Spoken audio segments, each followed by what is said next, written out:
Before Mrs. Gio left for work this morning, she mentioned the dreaded C word, Christmas. She reminded me that it's December on Monday, which means the Christmas tree can be erected in the Mackey household. Lucky tree! But to me, that means there's just over 1 month to go until the January transfer window opens. And with that in mind, I'd like to discuss a couple of transfer rumours with you today, because I expect every club to be preparing for the January transfer window already. I'd be more surprised if they were not, and they should be, because I expect it to be a busy one. Not just for West Ham. I'm hoping we can bring in 3 players in January transfer window. And yes, I know and I appreciate we need more, but I'm trying to keep it realistic. I think 3 is quite a big number for the January transfer window, especially at West Ham. But around the Premier League in general as well, I expect it to be a busy one. It's a theory I've had all season, because I've had the expectation that it will be quite a tight and big relegation battle this season. And so far, bar Wolves, it looks like that's going to prove to be the case.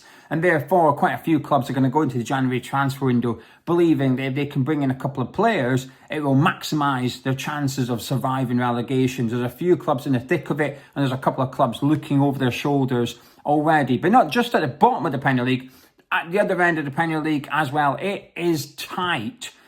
Liverpool are currently 12th in the Premier League. We're only 4 points behind them if we beat them on Sunday, but Liverpool currently are 12th in the Premier League.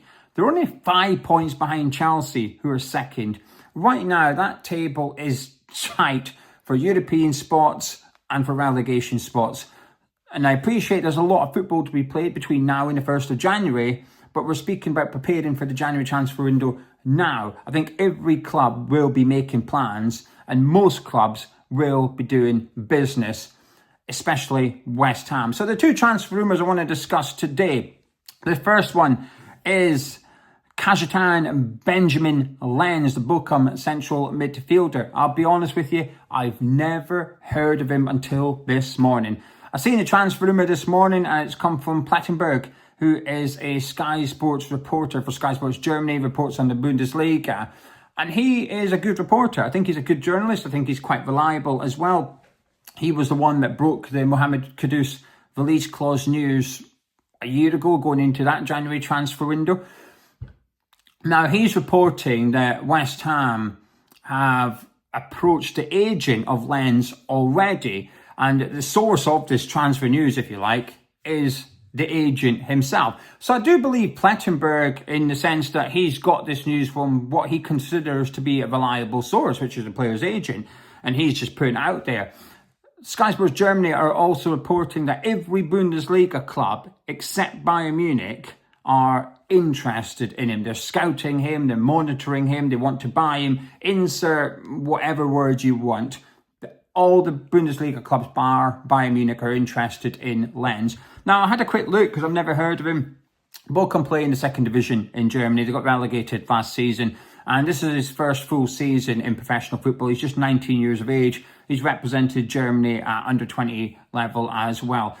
I know nothing about him, so I'm not even going to pretend I do. But the reason I'm sort of keen to dismiss this rumour a little bit is because of the original source, which is his agent.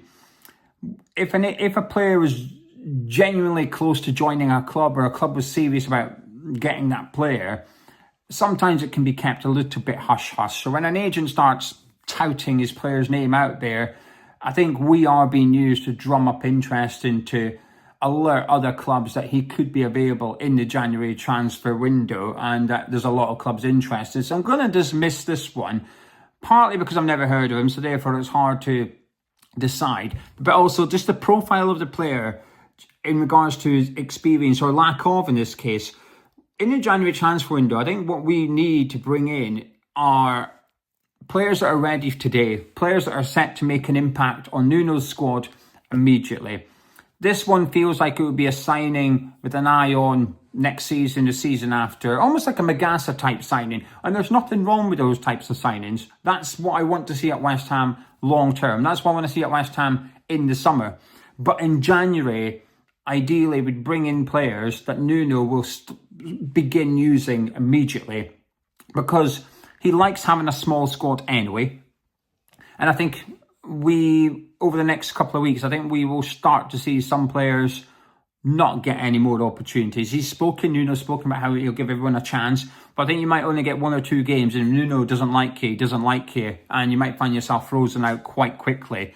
So I think it's important that come the end of the January transfer window, that squad that's available to Nuno is full of players that he is happy to utilise. Now, in regards to the central midfield position itself, when we were linked to James Garner last week, whilst I didn't believe the transfer rumour, it triggered the discussion in the thought process of, do we need another central midfielder in the January transfer window?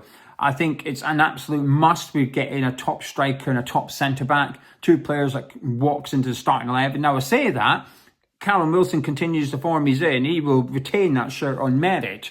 But you get what I'm saying. Someone that's good enough to play week in, week out up front for West Ham. We need him, and we need a centre-back. Beyond that, that's up for debate, I think. I would like a winger, and then possibly a central midfielder as well, if I'm being greedy. And I think the game against Bournemouth showcased why we may need a central midfielder in January.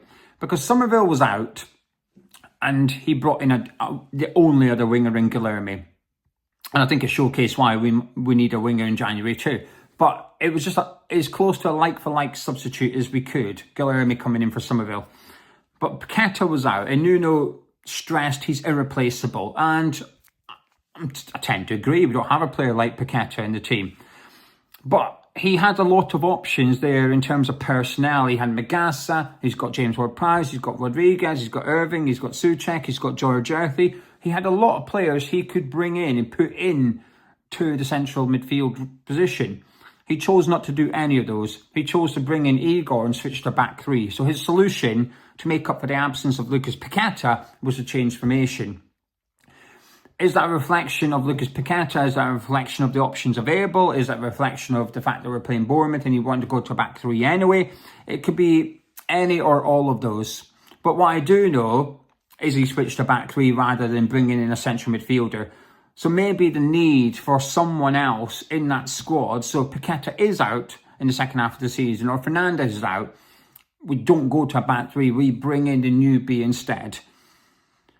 And I appreciate Paqueta's irreplaceable, and I think what Nuno's doing here is delivering that message to Paqueta publicly, because Nuno's put it on him. Before the Newcastle game, I felt Nuno was putting it on Bowen and Paqueta to step up.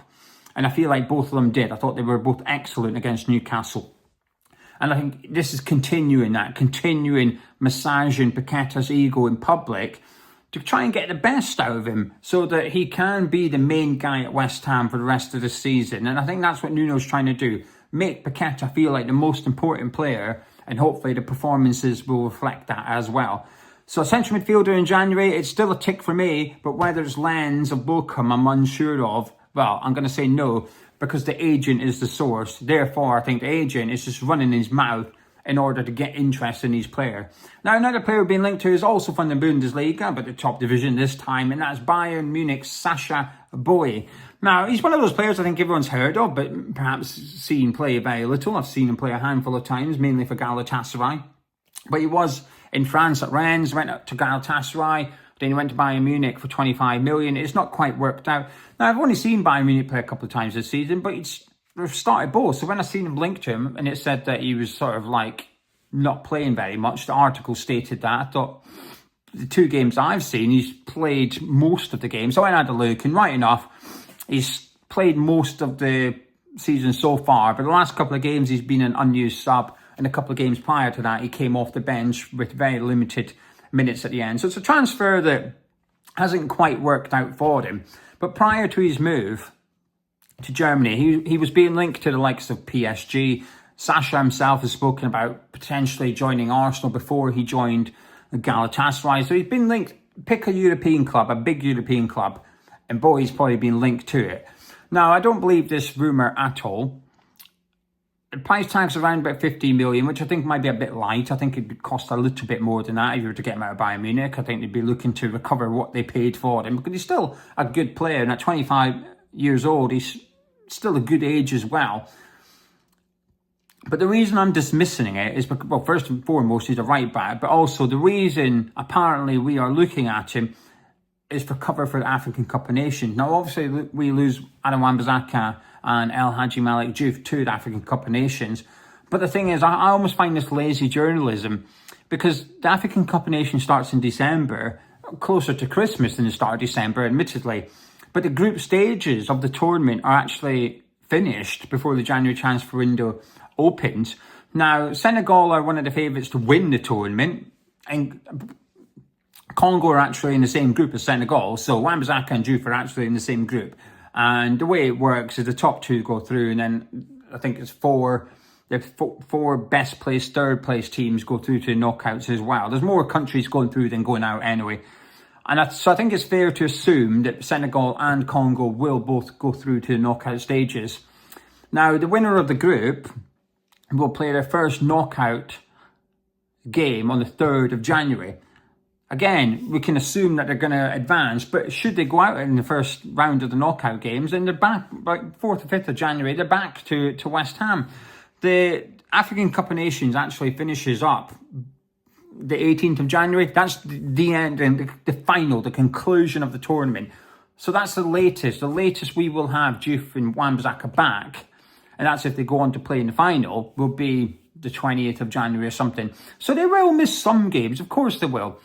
But I think to bring someone in the January transfer window, or to suggest we will bring someone in the January transfer window purely to cover for the African Cup of Nations is stupid. Because we're never going to sign a player on the 1st of January. We just won't.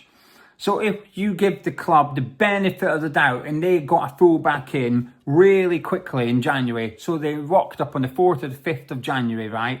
We got let's say Sacha Boey was the guy that we wanted, and he was here on the 4th of January holding up the West Ham shirt. Excellent. Well, 2 weeks later, literally 2 weeks later, Wan-Bissaka and Diouf are back anyway, and that's if they both made it to the final. So to suggest that we will buy our fullback to cover for the African Cup of Nations, I think is ludicrous. Now, we need to have a conversation, and we will have a conversation, as in me and you, around what Nuno can do or should do in the build-up to that tournament, because they are going to be a loss. I'm not trying, let me stress here, I'm not trying to downplay the loss of Wan-Bissaka and Diouf whilst they're away representing Senegal and Congo. I wouldn't, because they will be, both of them will be a huge loss. And if everything was going hunky-dory and Ollie Scars was currently playing really well, and obviously Walker Peters, I'm happy with what I've seen from him this season, I'd be like, well, it's all right, we've got Scars and Walker Peters, we're okay. But we don't have Ollie Scars because he's out until the middle of December. So hopefully he's back in time to cover for Diouf. But if not, then we're going to have a discussion around what Nuno does in that period. But he's not going to be the only manager that's losing players to African Cup of Nations. Absolutely not. I think we are one of the lesser clubs. You know, Sunderland are losing half their team or something. Wolves are losing quite a few players as well. So it will be a blow. But I just think to even suggest that we will bring in a player with a purpose of covering those two whilst they're away, it's silly. And I know historically the African Cup of Nations have started in January and ran into February, but that's not the dates for these tournaments. By the time the January transfer window opens, the group stages are already finished. So I'm going to dismiss that transfer rumour as well. I don't think we need a fullback. I don't want to see us sign a fullback. Now, I may change my mind between now and then. If might pick up a severe injury, then of course I'm going to change my mind. Get new data, reevaluate. And I will do that on a game-by-game basis. But currently, as I sit here right now today, a fullback doesn't come close to what I'm hoping we bring in the January transfer window. Striker, centre-back, winger, central midfielder. That's the four. Definitely not spending 15. Now, don't get me wrong. Boey is, from what I have seen and remember, he's an absolute brilliant right-back. And I think at 15 million, I think that's a good signing for someone. I just think it's unnecessary for West Ham. We don't. Wan-Bissaka is more than good at right back. Walker Peters is more than good at right back as well. We don't need one. Anyway, there you go. That's my 10 pence worth for those two transfer rumours. Let me know what you guys think in the comments. You may disagree, so please let me know in the comments. You may agree. Also let me know in the comments. Just get involved in the comments and have a chat with me, will you? But if you enjoyed this video, please do drop a like on it by clicking the thumbs up button, subscribing to Hammer's Chat, and I'll catch you in a bit.